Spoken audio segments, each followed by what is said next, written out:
Welcome to the server. You've just spawned on a volcanic rock in the middle of the Indonesian archipelago. You're currently tucked away in a hole that feels less like a nursery and more like a preheated oven. As you crack open your eggshell, don't expect a congratulations or a warm hug. Your mom isn't here. In fact, if she were here, she'd probably celebrate your birth by turning you into a mid-morning snack. In the world of the Komodo, family is just another word for competition that knows where you live. You're barely a foot long, you're covered in bright yellow and green camouflage, and you're delicious. To everything. Your siblings are hatching around you, and they're already looking at you like a walking McNugget. You have exactly 30 seconds to figure out how legs work before something, be it a bird, a snake, or your own father, decides you're the appetizer. Yummy. Your first quest objective: get to the trees. Now. You scramble out of the hole, and you sprint for the nearest branch. This isn't a leisure climb. This is a vertical drag race against death. You reach the canopy, heart hammering like a drum, and you look down. The ground is officially, the floor is lava. If you fall, you're deleted from the server. Congratulations, you've survived the first 5 minutes. Only 15 years to go. For the next 2 years, you live on the 50th floor because the lobby is filled with monsters. You're a dragon, sure, but right now you're basically a glorified gecko with an attitude problem. Your diet is a depressing mix of insects, small lizards, and the occasional bird that was too stupid to fly away. Every meal is a boss fight. You spend hours perfectly still, blending into the bark with your dappled scales, your own personal invisibility cloak. You're waiting for a beetle to crawl past so you can snatch it with a precision strike. It's not glorious. It's not apex predator behavior. It's don't starve until I'm big enough to bite back behavior. The hardest part? Watching the big guys down below. You see the 150-pound adults patrolling the forest floor like armored tanks. They're tearing apart a deer, and you're up here eating a moth. You feel that hunger in your gut, the dragon's ambition. You're growing, though. Your scales are darkening, losing that bright, hide-in-the-leaves green, and turning into a rugged, earthy gray-brown. You're getting too heavy for the thin branches. The tree is starting to feel small. It's time to play the game on hard mode. It's time to go downstairs. Your first steps on solid ground feel like a toddler's first walk. Except if a toddler trips, they don't usually get eaten by a cannibalistic uncle. You're a teenager now, a few feet long, fast, and incredibly paranoid. Every rustle in the bushes is a threat assessment. Is that a pig? Food. Is that a bigger dragon? Is that a human? You're learning the art of the stalk. You don't have the bulk to win a wrestling match yet, so you rely on your scent GPS. You flick your forked tongue, sampling the air.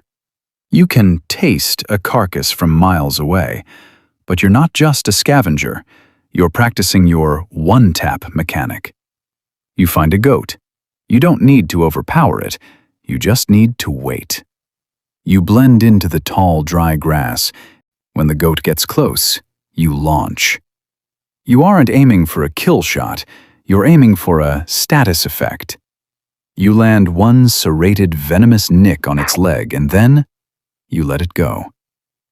The goat runs away, thinking it escaped. It didn't. You just hit it with a damage over time spell that has a 100% success rate. You don't chase it. You just stroll behind it like a debt collector. You know exactly how this ends. Welcome to your prime. You are now a 10-foot, 150-pound biological weapon. You have no natural predators. The island is your kingdom, and your passive abilities are broken. Let's talk about that bite. People used to think you killed with dirty mouth bacteria. That's a myth. You're more sophisticated than that. You have complex venom glands that pump out a cocktail designed to drop blood pressure and stop clotting. When you bite a water buffalo, an animal 10 times your size, you're basically turning off its internal plumbing. This is the waiting game. You follow the buffalo for days. You're the ultimate psychological horror. The buffalo gets weaker and weaker, and you're just there, always visible on the horizon, flicking that tongue, waiting for the check engine light to stay on. When it finally collapses, the dinner bell rings, and man, can you eat. You don't have a full button. You can swallow 80% of your body weight in one sitting.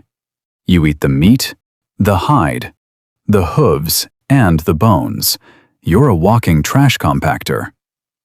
Afterward, you find a nice rock, enter a food coma that would put a Thanksgiving nap to shame, and don't move for a week. Life is good. However, it's not all naps and buffets. Eventually, you're going to run into someone who wants your spot. This is the PvP, player versus player segment of your life. Mating season is the ultimate tournament. You see a female you like? Great. So do 3 other guys who look exactly like you but angrier. You don't use fire.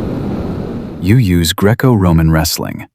You stand up on your hind legs, tail acting as a tripod, and you grapple. It's a heavyweight slugfest in the mud. You're clawing, hissing, and trying to suplex a 150-pound lizard into the dirt. If you win, you get the girl. If you lose, you get a face full of dirt and a bruised ego. But remember the no nurturing rule? Once the dating game is over, you're back to being a loner. You don't do co-parenting. You don't even stick around for the gender reveal. You've got a territory to patrol, and more water buffalo to tag. You've made it to 15 years. In dragon years, you're a senior citizen with a legendary loot drop. You're scarred from 100 fights. Your armored skin is thicker than ever, but you're feeling the lag. Your sprint speed has dropped from 13 miles per hour to a brisk, "I'll get there when I get there." Then, it happens. A young dragon, maybe even your own son, who knows, wanders into your patch. He's lean, he's fast, and he's got that spawn point hunger in his eyes. He challenges you. 10 years ago, you would have suplexed him into the next zip code. Today, you feel the weight of the years. The fight is brutal. Every hit feels heavier. Every claw swipe drains your stamina bar faster than it used to. You have a choice: fight to the death or retreat to the fringes. You choose the veteran's path. You give one last, bone-chilling hiss, a reminder of why you ruled this rock for over a decade, and you walk away. You've got nothing left to prove. You've finished the main quest. The end isn't a tragedy. It's a logout. You find a quiet spot under the shade of the trees, the same trees you scrambled up as a terrified hatchling all those years ago. The sun feels good on your scales.